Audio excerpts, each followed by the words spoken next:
Bonjour, c'est Cryptoly, j'espère que vous allez bien en ce lundi 5 février 2024. On se retrouve aujourd'hui pour parler de ADA, la crypto de Cardano. Alors comme d'habitude, on va découper cette vidéo en deux parties. Une partie fondamentale où on va revenir sur ce qu'est Cardano, son actualité, et une partie technique où on va aller sur les graphiques pour se projeter court, moyen, long terme sur des prix d'achat, des prix de vente, et on commence tout de suite par rappeler ce qu'est Cardano. Cardano, c'est une blockchain de niveau 1 qui a pour but de mettre à disposition des outils pour les développeurs pour pouvoir construire des applications décentralisées. Le but d'une blockchain de niveau 1, c'est d'être une blockchain d'infrastructure, de mettre à disposition tout le nécessaire pour qu'un développeur puisse construire des applications décentralisées directement sur la blockchain en elle-même et proposer aux utilisateurs une expérience décentralisée en utilisant la technologie même de la blockchain. Cardano a fait beaucoup parler d'elle en 2020-2021 parce que la création même de Cardano vient d'Ethereum par le fondateur de Cardano qui faisait partie des cofondateurs d'Ethereum et qui a eu une dissension avec notamment Vitalik Buterin dans lequel il n'était pas d'accord sur la commercialisation et le développement de la blockchain Ethereum et donc il a monté Cardano à côté. Et dans l'évolution de Cardano et dans la structure de Cardano, on retrouve une partie Ethereum, mais en même temps, quelque chose qui est totalement différent, une volonté de créer quelque chose qui va être entre la layer 1 et la layer 2, c'est-à-dire avec une notion d'interopérabilité native, et quelque chose qui va être ultra sécurisé. Contrairement peut-être à Ethereum où ça avance relativement vite en termes d'évolution, le but étant de pouvoir construire et de développer rapidement, ADA, c'est différent, ça avance doucement, ça se construit doucement, c'est des fois même on pourrait considérer que c'est trop doucement parce qu'il y a assez peu de temps on a eu les smart contracts ont évolué sur l'année 2023 pour arriver sur quelque chose qui est utilisable et intéressant à utiliser, mais on est quand même loin de ce que l'on peut connaître sur d'autres blockchains qui sont aussi de niveau 1, et c'est là la complexité d'ADA Cardano, c'est qu'on veut faire les choses bien, on prend le temps pour faire les choses bien, mais est-ce qu'on ne prend pas trop de temps pour les faire?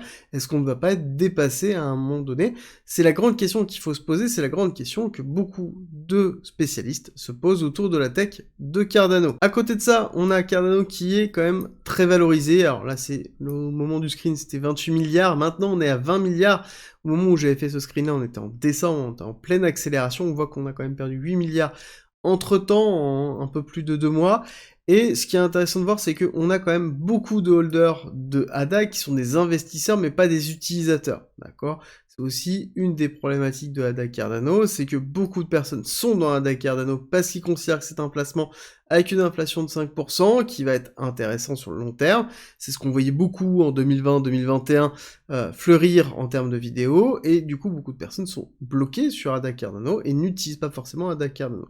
Donc il faut juste faire attention par rapport à ça, surtout que on a toujours des vagues de communication autour de ADA, où on va dire que voilà, ADA va exploser, que ADA, des millionnaires sont en train d'acheter ADA, que des whales sont en train d'acheter ADA, etc., etc. Il y a toujours une communication qui est très, je pense, pas liée du tout au projet, mais très communautaire, pour la protection de la valorisation du ADA et du token, et pas forcément de l'écosystème en lui-même. Pourtant, on a un écosystème qui grandit clairement, on voit une amélioration très forte au niveau d'ADA Cardano, dans les applications qui sont lancées, dans les utilisations de ces applications, on voit qu'on a quand même pas mal de projets qui sont en cours de construction, et surtout, qui sortent actuellement, d'accord?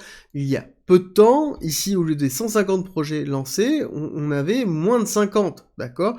Donc on a vraiment une belle accélération sur 2023 des projets d'ADA Cardano, il faut voir est-ce qu'on arrive à tenir sur 2024, et est-ce que les projets qui sont en cours de construction continuent à se construire sur ADA Cardano. Malheureusement, on n'a pas encore cette visibilité-là, on a assez peu de volume de transactions, et on a assez peu aussi de smart contracts qui sont déployés.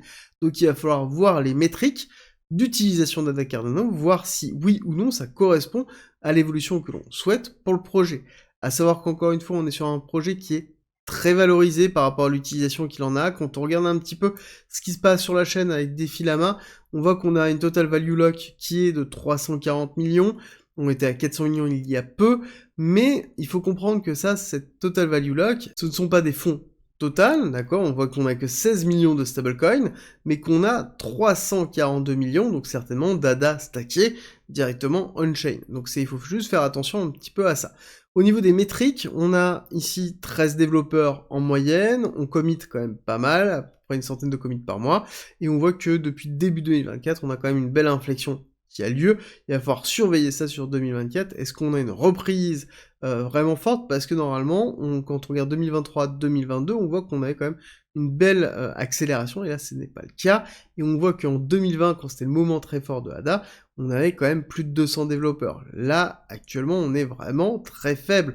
On est vraiment même très très bas. Sur fin 2023, on était à une cinquantaine de développeurs, donc il reste quand même une très grosse communauté. Il va falloir voir si 2024, on arrive à maintenir le niveau. Donc ADA Cardano reste un projet qui développe, dans lequel on a beaucoup de commits, dans lequel on a quand même des applications qui sont en train de se construire.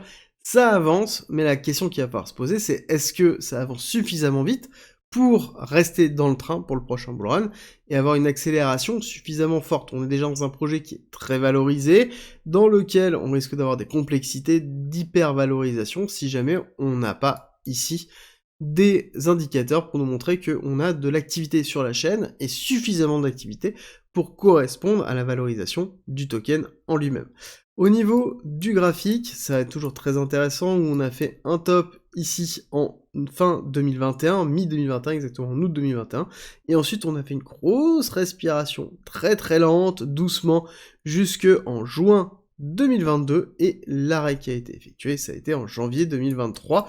Très intéressant de voir que ce bas qui a eu lieu suite à FTX, oui, mais a pris beaucoup de temps pour se stabiliser avant d'avoir la mise en place d'une accumulation qui, somme toute, a été relativement courte. L'accumulation d'ADA n'est pas longue. On voit qu'on a structuré ici avec un SC, prise de liquidité, retest et cassure haussière avec une accélération haussière. Petit break-off structure ici, mais le break-off structure le plus important ici n'a pas été validé, parce que justement on a pris de la liquidité, mais on voit qu'on n'a pas fait de clôture au-dessus de ce niveau-là, donc ça sous-entend qu'on maintient encore l'accumulation. Ce qui va être intéressant de valider, c'est est-ce qu'on casse les 0,39 ici, ou est-ce qu'on fait un très beau rebond? Donc là, si on a un beau rebond, on aura quelque chose qui sera très bullish. Si c'est pas le cas, ça veut dire qu'on va consolider en dessous, et certainement on ira chercher beaucoup plus bas, avec les 0,26, dans lequel on va combler la grosse partie d'imbalance, et on va aller chercher la petite accumulation qui se trouve là, avant de repartir potentiellement à la hausse. Encore une fois, pour repartir à la hausse, il faut qu'il y ait une utilisation d'ADA Cardano. On est déjà sur un projet qui est très valorisé. Si on n'a pas d'utilisation, on n'ira pas chercher de nouvelles ATH. Il faut bien avoir ça en tête. Même si on a un très gros bull run, il faut qu'on ait une preuve d'utilisation d'ADA Cardano. Actuellement, ce n'est pas le cas. Donc il faut prendre un petit peu de recul et potentiellement chercher déjà avant tout des targets importantes, comme les 1.5, 1.6, dans lesquels on a beaucoup de liquidités qui ont été laissées durant la période de janvier 2022, et ensuite on pourrait aller chercher en effet un nouvel ATH avec la mise en place d'une vague 2, vague 3 idiotiste, pour une fin de bull run avec un ADA dans les alentours des 5 $. Donc il faut juste faire attention, encore une fois, à la structuration du token, à la market cap actuelle d'ADA Cardano, par rapport à l'utilité qu'elle a, et il va falloir surveiller ces éléments-là. On est toujours dans une phase de développement, oui, on a d'autres narratifs qui sont en train d'arriver, on a d'autres éléments qui sont en train d'arriver pour le prochain bull run. Est-ce que ADA Cardano va être capable de faire la passation vers ces prochains éléments, vers ces prochains narratifs? C'est la question que vous devez vous poser si vous avez des ADA ou si vous voulez vous exposer à ADA Cardano. Si vous voulez avoir plus d'éléments sur comment acheter, quand vendre, gérer votre stratégie, j'ai mis à disposition mon guide personnel sur l'investissement, gratuit, 30 pages, à disposition en commentaire et en description, 100% gratuit. Et j'espère que cette vidéo vous a plu. Si c'est le cas, n'oubliez pas de me laisser un petit like et un commentaire, ça me soutient et surtout ça me fait très plaisir. Et nous on se retrouve très vite pour une nouvelle vidéo.